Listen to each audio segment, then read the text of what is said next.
कहानी की शुरुआत में ताइसू को दिखाया जाता है जो पूरे 10 साल बाद जेल से छूटा था और अब वो अपनी अडॉप्टेड मॉम के पास जा रहा था। वो पहले एक बहुत बड़ा गैंगस्टर था पर अब उसने गैंगस्टर की जिंदगी छोड़ दी थी। वो पूरी तरह से बदल चुका था। उसके पास एक डायरी थी जिसमें वो उन कामों को लिखता था जो वो बाद में करेगा और फिर उन कामों को पूरा करने के बाद वो उन्हें काट देता था। इसके बाद वो अपनी अडॉप्टेड मॉम से मिलने पहुंचा जहां उसकी मां एक सनफ्लावर नाम का रेस्टोरेंट चलाती थी, पर इस वक्त वो यहाँ नहीं थी। उसे यहाँ अपनी स्टेप सिस्टर किम मिली जिसने उसे बताया कि उसकी मॉम अभी यहाँ नहीं है, वो शाम को आएंगी। इसलिए तब तक उसने ताइसू को पब्लिक बाथरूम में नहाकर आने के लिए कहा।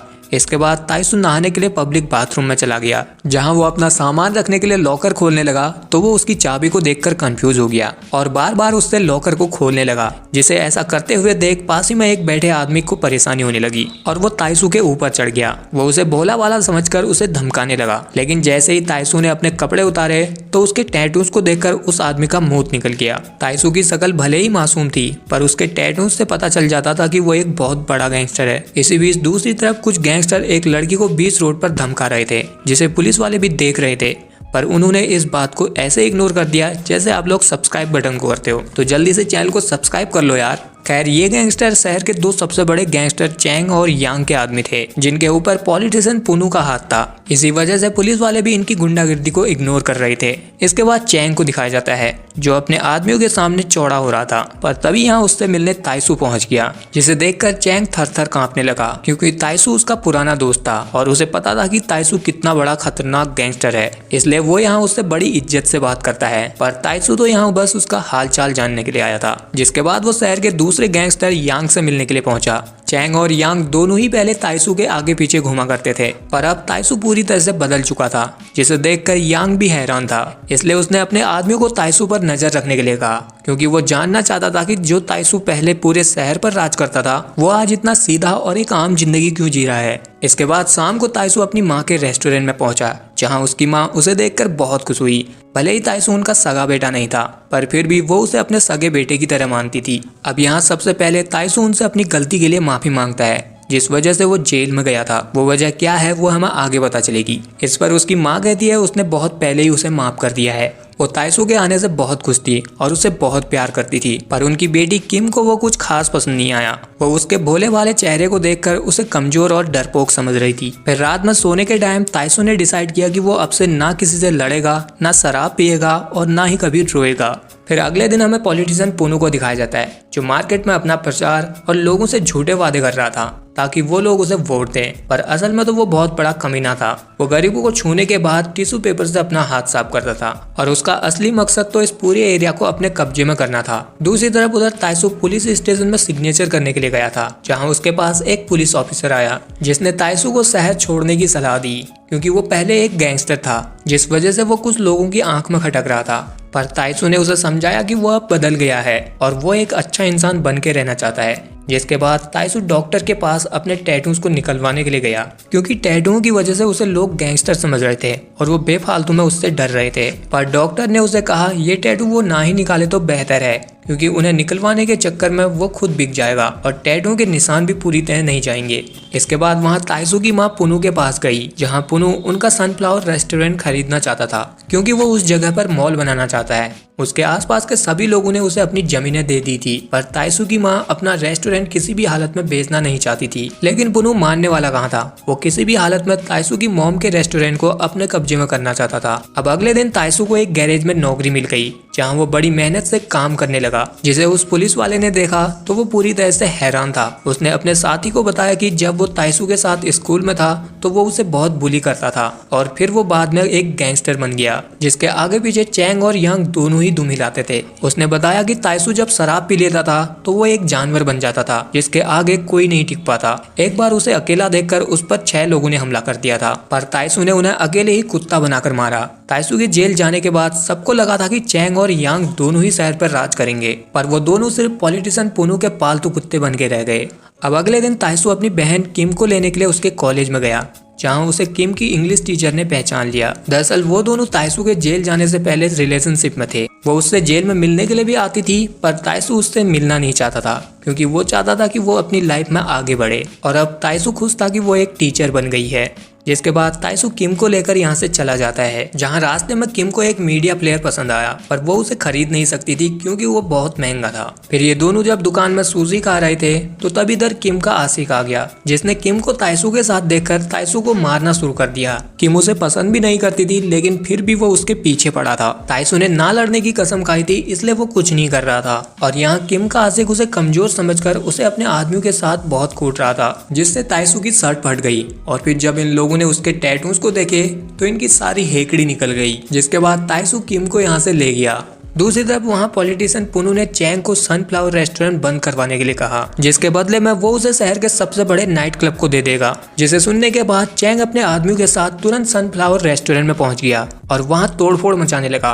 पर जब उसने यहाँ ताइसू को देखा तो उसने जल्दी से घबराकर अपने आदमियों से रुकने के लिए कहा, जिसे देखने के बाद ताइसू ने चैंग की गर्दन पकड़ ली और उसे कहा कि आज के बाद यहाँ आ मत जाइयो, नहीं तो आएगा 2 पैरों पर और जाएगा 4 कंधों पर। तो फिर चैंग ने उससे माफी मांगी और अपने आदमियों को लेकर यहाँ से चला गया। अगले दिन अब ताइसू को काम करते हुए 1 महीना हो चुका था, तो वो अपनी माँ के लिए जूतों की एक जोड़ी और अपनी बहन के लिए वही कैमरा लाया था जिसे वो खरीदना चाहती थी, जिससे अब उसकी माँ बहुत इमोशनल हो जाती है। तब ताइसू उन्हें गले लगा लेता है। इसके बाद अगले दिन किम को ताइसू की वो डायरी मिल गई, जिसमें उसने अपनी फैमिली के साथ पिकनिक पर जाना भी लिखा था। तो फिर ताइसू अपनी माँ और बहन के साथ पिकनिक पर जाता है, जहाँ वो लोग एक सुखी परिवार की तरह एंजॉय करते हैं और साथ में एक फोटो भी खींचते हैं। फिर अगले दिन ताइसू अपने पुराने दोस्त ब्यूंगजिन से मिला, जो पॉलिटिशियन का राइट हैंड था।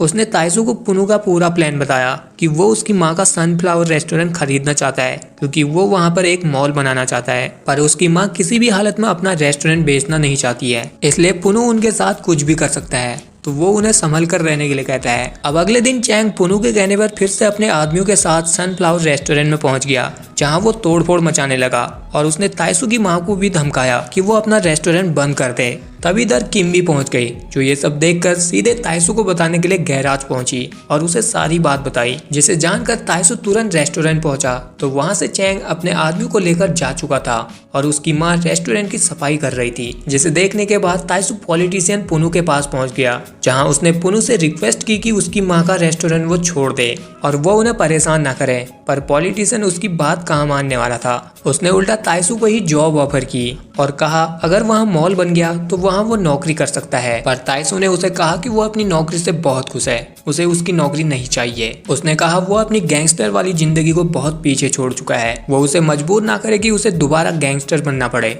जिससे अब पुनू ने उसे फंसाकर दोबारा जेल भेजने का प्लान बनाया, क्योंकि जब तक ताइसू है वो उस रेस्टोरेंट को खाली नहीं करा पाएगा। जिसके लिए वो अब अगले दिन ताइसू को पिटवाने के लिए अपने आदमियों को भेजता है। उसका प्लान था कि जब वो लोग उसे मारेंगे तो ताइसू भी उनसे बचने के लिए लड़ेगा, तब वो उसे मारपीट करने के जुर्म में जेल भिजवा देगा। लेकिन यहाँ ताइसू उन लोगों के साथ नहीं लड़ता, वो लोग यहाँ उसे बहुत मारते हैं, यहाँ तक कि वो गैराज के ओनर को भी मारते हैं। पर फिर भी ताइसू उनसे नहीं लड़ता, जिस वजह से पुनू का यह प्लान फेल हो चुका था और फिर वो लोग उसे मार पीट कर यहाँ से चले गए। फिर उसी रात रेस्टोरेंट में किम का वही आशिक आ गया, जिसे अब ताइसू के बारे में सब कुछ पता चल चुका था। उसने ताइसू की माँ से कहा कि तुम अपने ही बेटे के हत्यारे को गोद कैसे ले सकती हो और उसके साथ एक परिवार की तरह कैसे रह सकती हो, जिसे यहाँ किम ने भी सुन लिया।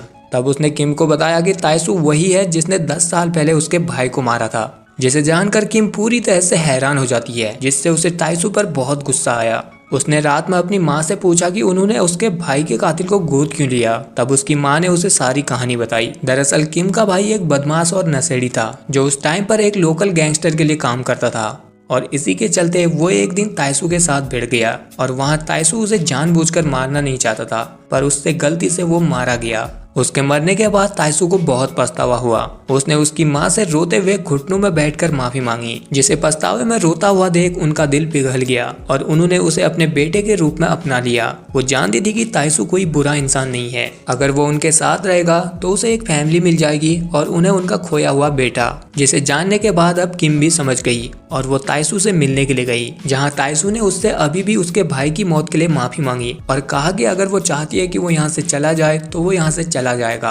पर किम ने उसे जाने से मना कर दिया। वो उसे उसका भाई बनकर यहीं रुकने के लिए कहती है। उसने अपने भाई के बारे में बताया कि उसका भाई बहुत बड़ा कमीना इंसान था, जो पैसों के लिए अपनी माँ को भी मारता था। जिसके अगले दिन अब पॉलिटिशियन के कहने पर किम के आशिक ने उसे पत्थर मारकर उसे हॉस्पिटल पहुंचा दिया। जिसके बाद अब ताइसू की मां ने अपना रेस्टोरेंट बेचने का डिसाइड कर लिया क्योंकि उनकी बेटी पर हमला हुआ था। इसके बाद ताइसू पुनू के पास गया और उसने उसे बताया कि वो लोग उनकी बात मान गए हैं और वो अपना रेस्टोरेंट बेचने के लिए तैयार हैं। बस अब वो लोग इसके बदले में उसे और उसकी फैमिली को परेशान ना करें। लेकिन पुनू इतनी आसानी से कहाँ मानने वाला था। उसने ताइसू से उसका हाथ मांगा ताकि वो किसी से लड़ ना पाए, जिसके बदले में वो उसकी फैमिली को भी कोई नुकसान नहीं पहुंचाएगा। तो ताइसू उसकी बात मान गया, जिसका हाथ काटने के लिए पुनू ने अब अपने राइट हैंड ब्यूंगजिन से ही कहा, जो ताइसू का दोस्त भी था। उसने ताइसू के हाथ को पूरी तरह नहीं काटा, सिर्फ उन नसों को काटा जिससे उसका हाथ किसी काम का नहीं रहेगा। लेकिन बाद में जब उसे छोड़ने के लिए गया तो उसने ताइसू को बताया कि उसका हाथ ठीक हो जाएगा।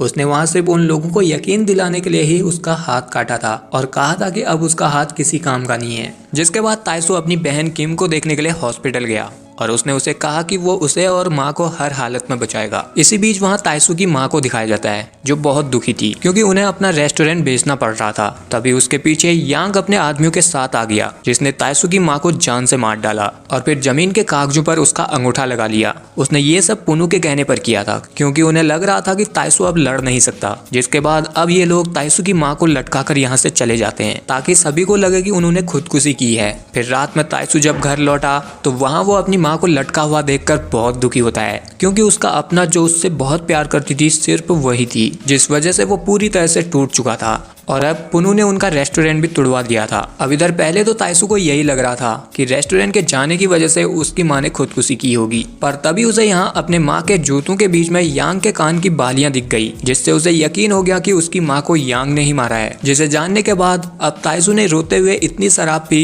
जब तक कि उसे पूरी तरह नशा नहीं हो जाता, क्योंकि वो अपनी माँ से बहुत प्यार करता था और वो उसकी मौत का दुख सहन नहीं कर पा रहा था। वहीं दूसरी तरफ पुनू रेस्टोरेंट मिलने की खुशी में चैंग और यांग के साथ पार्टी कर रहा था, जहां उन्हें अचानक किसी के रोने की आवाज सुनाई देती है, जिसे सुनकर वो सभी हैरान हो जाते हैं क्योंकि ये आवाज ताइसू की थी। ताइसू ने कहा कि मैंने कसम खाई थी कि ना मैं कभी रोऊंगा, ना शराब पीऊंगा और ना ही कभी लड़ूंगा, लेकिन तुम लोगों ने मुझे फिर से वही इंसान बनने में मजबूर कर दिया है जिसे मैं भुलाना चाहता था। तभी उसे यांग ने कहा कि तुम्हारी माँ की मौत के बारे में सुनकर बहुत दुख हुआ। तब ताइसू ने उसकी बाली उसके मुंह पर फेंक दी और फिर अपनी माँ की कसम खाई कि वो इन सबको आज इसी जगह पर मौत के घाट उतार देगा। जिसके बाद उसने सभी से पूछा कि तुम में से किम पर किसने हमला किया था। तो यहाँ पर किम का वो आशिक भी था जिसने उसे ईंट मारकर हॉस्पिटल पहुंचाया था और वो चौड़ में ताइसू से कहने लगा, मैंने ही उसे मारा था, क्या कर लेगा तू। उसे लग रहा था कि ताइसू का हाथ कटा है तो वो नहीं लड़ पाएगा। अब ये सुनने के बाद ताइसू ने ब्यूंगजिन को यहाँ से जाने के लिए कहा क्योंकि उसने उसका हाथ नहीं काटा था। तो ब्यूंगजिन यहाँ से चुपचाप चला गया। जिसके बाद ताइसू ने किम पर हमला करने वाले को ठिकाने में लगाया और फिर गेट पर पेट्रोल डालकर आग लगा दी ताकि कोई भी यहाँ से बाहर न जा पाए। इसके बाद वो इन सबके साथ लड़ने लगा और वो लोग उसके सामने 1 मिनट भी नहीं टिक पा रहे थे। अब लड़ाई के बीच में उसके हाथ चैंग भी लग गया, जिसे उसने एनिमल वाली स्टाइल में मार डाला। जिसके बाद उसके सामने यांग आ गया जिसने ताइसू को चाकू मार दिया था, पर चाकू लगने के बाद भी ताइसू ने उसे नहीं छोड़ा और उसे उसी तरह गला घोटकर मारा जैसे उसने उसकी माँ को मारा था। अब इस तरह का खूनी मंजर और ताइसू का रुद्र रूप देखकर इन सब की रूह भी कांप गई थी और वो लोग डर के मारे उससे दूर भागने लगे थे। पर ताइसू उन सबको मारते हुए पॉलिटिशियन पुनू के पास पहुंच गया, जहां उसने उसके इतने टुकड़े किए कि कभी गिना भी ना जाए। जिसके बाद वो जख्मी हालत में थक हार कर बैठ गया और अपनी माँ के साथ बिताए गए अच्छे पलों को याद करने लगा। फिर आखिर में हमें किम को दिखाया जाता है, जो अब मैथ में टॉपर बन चुकी थी। उसके पास ताइसू की डायरी थी जिसमें वो भी ताइसू की तरह अपने टास्क लिखती थी और उन्हें पूरा करने के बाद उन्हें काट देती थी। और यहीं पे कहानी the end. So I hope you guys कि आपको ये वीडियो पसंद आया होगा। आया तो इस वीडियो को लाइक शेयर के साथ चैनल को कर लीजिए सब्सक्राइब।